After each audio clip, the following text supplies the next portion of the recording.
CBS 라디오 김현정의 뉴스 쇼. 예, 어제 이낙연 국무총리와 아베 신조 총리가 21분간 회담을 가졌습니다. 이 자리에서는 문재인 대통령의 친서도 전달이 됐죠. 한일 관계 중요하다. 소통 이어가야 된다. 여기까지는 공감했다는 게 양국 간의 공식 브리핑이었습니다. 근데 일본이 아주 이례적으로 회담이 끝난 지 3시간이나 지난 뒤에 예정에도 없던 브리핑을 엽니다. 아베 총리가 한국의 대법원 판결은 명확한 국제법 위반이며 일한 관계의 법적인 기반을 근본적으로 무너뜨리는 것이고 국제조약을 한국이 일방적으로 깨고 있다고 말했습니다. 굳이 이걸 기자들에게 알린 겁니다. 이 분위기를 어떻게 해석해야 될까요? 또 그 발언 이상의 분위기란 게 있지 않습니까? 묘한, 현장에 있는 사람만 느낄 수 있는 묘한 눈빛, 얼굴 표정, 이걸 읽고 오신 분이세요. 어제 이낙연 총리의 회담에 배석했던 분, 조세영 외교부 1차관 연결해 보겠습니다. 차관님 안녕하세요. 네, 안녕하십니까. 21분간 내내 같이 계셨던 거죠? 네, 같이 있었습니다. 네, 전반적인 분위기가 어땠습니까? 네, 오늘 주제가 굉장히 무거운 주제 아니었겠습니까? 한일 관계 그렇죠. 굉장히 어려운 상황이고요. 예. 그래서 주제는 비록 무거웠지만 나름 편안한 분위기에서 진지한 대화를 했다 이렇게 말씀드릴 수 있겠습니다. 분위기를. 10분 예정이었는데 21분 늘어난 건 어떻게 된 거예요? 네, 당초 10분이라서 우리가 너무 짧다 이런 얘기를 많이 했고요. 예. 조금은 늘어날 수 있지 않겠느냐 그런 기대 정도를 가지고 갔는데 사실은 2배가 조금 넘는 시간이 됐어요. 그러니까요. 그래서 일본 측이 나름 그런 면에서는 조금 중시한다는 걸로 저희는 받아들이고 싶고요. 그다음에 원래는 면담이라고 그랬었습니다. 면담한다 이렇게 생각을 하고 또 조율을 했었는데 정식 명칭이 처음에 면담이었죠. 짧았기 때문에. 네, 짧았기 때문에. 그런데 일본 측이 이제 자료라든지 이런 걸 준비하는 걸 보니까 이제 회담이라고 해요. 그래서 회담이라는 용어를 쓰기 시작했구나. 그러면 21분으로 늘어난 다음에 회담이라고 정정한 게 아니라 들어오기 원래부터 전부터 회담으로 하루 전부터 자료가 총리 회담이라고 이렇게 쓰여져서. 표시가 되더라고요. 그래서 뭔가 일본 측도 이번 기회를 좀 중요하게 생각하고 있구나 그런 느낌 받았습니다. 그러면은 일본은 모르긴 몰라도 21분으로 시간을 늘릴 생각을 하고 들어온 거군요. 21분이다라고 딱 계산은 그건 못했겠습니다만 왜냐하면 대화가 진행되는 걸 봐야 되니까요. 그렇지만 10분으로 그렇게 딱 끊고 이러겠다 그런 거는 아니었던 것 같습니다. 걸로 알겠습니다. 네. 서로 공감대가 확인된 부분.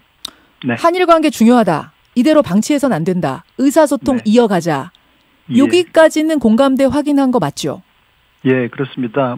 작년에 2018년 10월에 대법원 판결이 나온 후에 굉장히 좀 관계가 서로 힘들어졌는데 그 이후로는 지금 총리 회담이니까 최고위급 회담이 1년 만에 열린 셈이죠. 네, 그런 점에 의미가 있었다 이렇게 생각을 하고 있습니다. 그래서 이제 공식 브리핑에 양국 간 공식 브리핑에 우리 관계 중요하다, 소통 이어가자 이렇게 얘기가 됐다길래 얘기 잘 됐나 보다 하고 있었는데 3시간 후에 일본이 갑자기 단독 브리핑, 예정에도 없던 걸 열더니 아베 총리는 이렇게 말씀하셨습니다. 한국 대법원의 강제징용 배상 판결은 국제법 위반이고 한국이 그걸 일방적으로 깨고 있다고 이낙연 총리에게 말했다는 걸 굳이 기자들 모아놓고 왜 이랬을까요? 예, 보통 일본은 그 관방장관이죠. 관방장관이 매일 기자회견을 하는데요. 국정 전반에 대한 질문을 받기 때문에 어느 한 주제에 길게 할 수가 없습니다. 그래서 일본 측에서도 회담이 끝난 다음에 간단한 그런 설명이 있었고요. 그런데 제가 이제 회담이 끝나자마자 프레스센터에서 회담 결과하고 질의응답 받고 하는 걸 한 30분 조금 넘게 했어요. 예, 그러니까 한국 쪽은 굉장히 배경이라든지 이런 설명을 길게 한 셈이고 또 기사화가 될 것이니까 아마 일본 측에서는 그런 거를 보고서 자기들도 조금 좀 설명을 자세히 해야 일본 쪽 입장도 이렇게 홍보 설명이 되지 않겠는가 아마 그런 생각을 하지 않았을까. 그래서 이례적으로 그 부장관이 추가적인 이 총리 회담, 한국과의 총리 회담에 관해서만 추가 회담을 급히 설정한 것이 아닐까 그렇게 생각합니다. 자기들 입장들도 좀 이렇게 확산을 시켜야 되겠다 그런 생각이었던 것 같은데요. 그러니까 마냥 뭐 대일본을 향한 일본 정치 뭐라 그럴까요? 국민들을 향한 메시지였다고 보시는 거예요. 마냥 좋다라고 한 거 아니고 확실히 할 전제 조건은 확실히 했다 이렇게. 예, 그러니까 일본도 한국 측에 대해서 할 말을 다 했다 이런 거를 아마 국내외적으로 좀 설명을 강조를 하고 싶었던 것이 아닐까. 그런데 우리 측 보도 자료도 보시면 아시지만 저도 우리 쪽 얘기만 한 건 아니고요. 예, 우리는 이런 얘기도 했고 또 일본 측에서 이런 얘기도 있었다. 양측 언급을 다 소개를 했습니다. 그럼에도 불구하고 우리는 한 30분 이상 그런 설명을 하니까 알겠습니다. 그쪽에서도 스스로 또 해야 되겠다는 생각을 한 것 같고요. 결국 정리를 하자면 서로의 관계가 중요하다는 것까지는 확인하고 앞으로도 잘 해보자라는 것까지는 공감이 됐지만 그 전제 조건 징용배상 판결 문제에 있어서는 사실은 뭐 그대로인 거네요. 네, 뭐 워낙에 그 양측 그 기본 입장이 간극이 크기 때문에 그걸 뭐 한 번에 총리회담 했다고 해서 그렇게 좁히고 할 수 있는 상황은 아니고 그건 어느 정도 저희들이 예상을 할 수 있었던 것입니다. 그럼에도 불구하고 이런 양국 관계를 이대로 방치하면 안 되겠다라는 그런 표현도 사용을 했고요. 그다음에 외교당국 간의 문제 해결을 위한 소통을 강화하자든지 또는 민간 교류를 좀 하자든지 이런 이제 공감대를 형성해서 그런 걸 서로 확인하고 뭔가 관계 전환을 좀 하는 그런 분기점, 물꼬를 트는 뭐 계기 이런 거를 만들어 보고자 하는 데는 서로 같은 의견이었다고 생각을 합니다. 다만 그래요. 말씀하신 대로 기본 입장은 서로 차이가 크기 때문에 예를 들면은 간단히 설명을 올리면 일본 측은 대법원 판결이 국제법 위반이다 이랬죠. 배상 못한다 우리는. 네, 우리는 국제법 위반이 아니다. 그건 서로 입장 차이가 있는 것이다라고 그렇죠. 뭐 대응을 했고요. 또 일본이 양국 관계의 근간을 뒤흔드는 것이다. 약속을 지켜라. 이렇게 얘기를 했는 데 대해서는 우리 이 총리께서 65년 청구헌협정 우리는 존중하고 준수한다. 앞으로도 그런다. 약속을 지키고 있다. 이렇게 이야기를 한 것이고요. 또 일본이 한국이 관계 복원을 하는 계기를 만들라라는 주문에 대해서는 우리 이낙연 총리께서 서로 지혜를 모을 일이다 이렇게 대응을 했습니다. 그래서 뭐 그런 점에서는 좀 팽팽했다고도 할 수 있겠죠. 우리 입장에서 신경을 쓴 거는 워낙에 그동안에 이제 일본이 한국은 약속을 지키지 않는 나라다. 국가 간의 조약을 준수해야 된다. 뭐 이런 거를 굉장히 반복해서 메시지를 발신을 하고 뭐 일종의 그런 프레임을 좀 형성을 해온 면이 있습니다. 그런데 이번에 우리가 더 이상 이런 프레임에 우리가 이렇게 이거를 그냥 있으면 안 되겠다 해서 우리 약속 안 지키는 것이 없다. 우리는 그런 걸 존중하고 준수한다. 이런 걸 좀 강조하려고 하는 뭐 그런 저희들 생각이 있었고요. 그래서 그런 프레임을 좀 끊어야 되겠다. 이렇게 생각을 했었습니다. 그렇군요.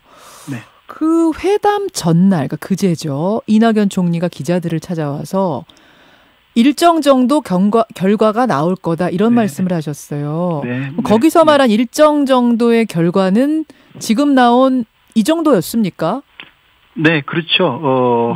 말씀드린 대로 워낙에 그 고위급, 최고위급 회담도 1년 넘게 이어지지도 못하고 그런 상황에서 상황이 굉장히 악화된 그런 속에서 뭔가 이대로 방치해서는 안 되겠다. 소통을 활발히 해서 문제 해결을 위해 노력해보자. 그럼에도 불구하고 교류는 좀 잘 해야 되겠다. 이런 거를 좀 공감대를 형성하는 거는 뭐 저희들이 목표로 생각을 하고 있습니다. 근데 차관님, 정상회담 제안, 문재인 대통령의 정상회담 제안을 전달하셨잖아요. 그때 아베 총리는 대답이 없었다면서요, 아무 대답이. 네네. 그렇죠. 정상회담이 지금 화제가 많이 돼서 뭐 여러 차례 언론에서 설명드리고 또 이낙연 총리께서도 귀국하는 비행기 안에서 직접 또 마이크를 잡고 설명도 하셨습니다. 저희들이 뭐 날짜, 시기 뭐 이런 구체적인 정상회담이라는 그런 제안은 아니었고요. 다만 이 총리께서 아베 총리에게 한일 관계 분위기가 잘 개선되어서 되면 두 정상이 만날 수 있게 되면 좋겠다 하는 기대감을 언급한 뭐 그런 정도라고 보시면 되겠습니다. 만날 수 있었으면 좋겠다. 그러면 좋겠다. 기대감 정도의 제안이었으면 뭐 정색하면서 만납시다. 정상회담 이게 아니라 기대감 정도 제안이었으면 그쪽에서도 기대감 정도의 대답으로 응할 수도 있었을 텐데 아무 말 안 했다는 건 더 이상하네요. 네. 더 문제 아니에요, 아베 총리? 아니 그런 반응도 저희들이 뭐 예상을 어느 정도 다 했고요. 일본 측이 쭉 그런 입장이었죠. 어느 정도 해결안 같은 게 마련되지 않으면 정상회담은 쉽지 않다. 이런 입장을 일본은 쭉 갖고 있었고요. 우리도 그런 건 잘 알고 있습니다. 그래서 이번에 이런 정도로 기대감을 표현하는 완곡한 어법 정도로 우리가 언급을 한 것이고요. 따라서 구체적인 정상회담을 제안했다든지 하는 것은 아닙니다. 근데 그렇지만 우리 정부는 항상 정상회담에는 열린 입장을 갖고 있고요. 뭐 일본이 좋다고 한다면 언제든지 할 수 있다. 그런 입장은 있고 가능성을 배제하지 않고 열려 있는 그런 입장은 저희가 항상 유지하고 있습니다. 제가 지금 이 질문을 왜 드리냐면요. 그러니까 이낙연 총리께서 일정 정도의 결과가 나올 것이다라고 일부러 기자들 찾아와서 말씀하신 것도 그렇고, 혹시 물밑에 실무진들 사이에서는 이 정상회담 얘기가 좀 긍정적으로 오가고 있는 게 있는 건 아닌가, 그런 느낌이 들어서 사실은 질문을 드린 거예요. 그러니까 아베 총리가 공식적인 자리에서 어제 뭐 yes or no를 하진 않았지만 뭔가 좀 오가는 게 있습니까? 뭐 실무를 제가 이제 직접 다 담당을 하는 입장이니까요.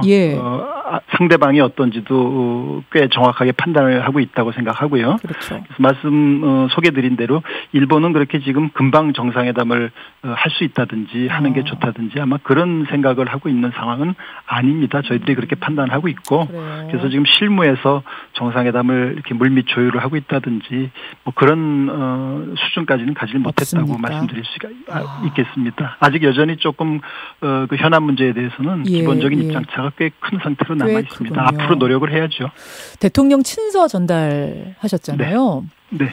그때 분위기는 어땠어요? 그때 뭐라고 대답했습니까? 아베 총리가? 친서는 회담이 끝날 무렵에 이 총리께서 전달을 하셨고요. 아베 총리는 그걸 일어서서 이제 그 친서를 접수받았고 두 손으로 그러고는 친서를 보내주신 데서 감사하다 하는 뭐 사의 표명. 그 정도였습니다. 왜냐하면 거기서 친서를 바로 뜯어보거나 뭐 그런 것은 아니기 때문에요. 그래요. 11월 한 아세안 회담 때 그때를 계기로 해서 정상회담을 하자는 제의가 그 친서 안에 담겨 있다라는 요미우리 보도도 있었는데. 우선 어저께 그 일본의 관방장관 기자회견을 보시면 일본 기자가 질문을 했습니다. 친서에 정상회담 그런 게 있느냐고. 그랬더니 일본 측 관방장관이 친서 내용은 확인해 줄 수 없다 이렇게 답변을 했고요. 외교 관례상 친서의 내용을 일일이 공개하지는 않습니다. 우선 그게 대전제고요. 그렇지만 뭐 취지라든지 요지는 저희들이 이 기자단에게 설명해드린 바가 있는데 친서에 뭐 구체적인 아베 총리 이 총리께서 만나셨을 때도 구체적인 정상회담 제안 같은 거가 없었다고 제가 말씀드렸기 때문에 뭐 친서 내용도 뭐 그런 수준에서 크게 벗어나지 않는다 벗어나지 않았을 것이다. 알겠습니다. 한번 제가 이 부분을 자꾸 질문드리는 건 이게 사실은 좀 톱다운 방식으로 물꼬가 트여야 되는 거 아닌가라는 바람들이 있어요. 이게 너무 장기화되는 것은 이게 우리에게도 좋은 것이 아닌 상황이기 때문에 뭔가 좀 해결이 돼야 되지 않는가. 그래서 질문을 좀 드려봤습니다. 고생 많이 하셨고요. 차관님. 앞으로도 계속 열심히 노력하겠습니다. 그렇게 해주십시오. 고맙습니다. 감사합니다. 외교부 조세영 1차관이었습니다. 김현정의 뉴스쇼는 청취자 여러분의 참여로 이루어집니다. 트위터, 페이스북, 레인보우 게시판, 그리고 단문 50원, 장문 100원의 유료 문자 샵 1212, 우물정 1212 통해 참여하실 수 있습니다. 김현정의 뉴스쇼, 여러분과 함께 만듭니다.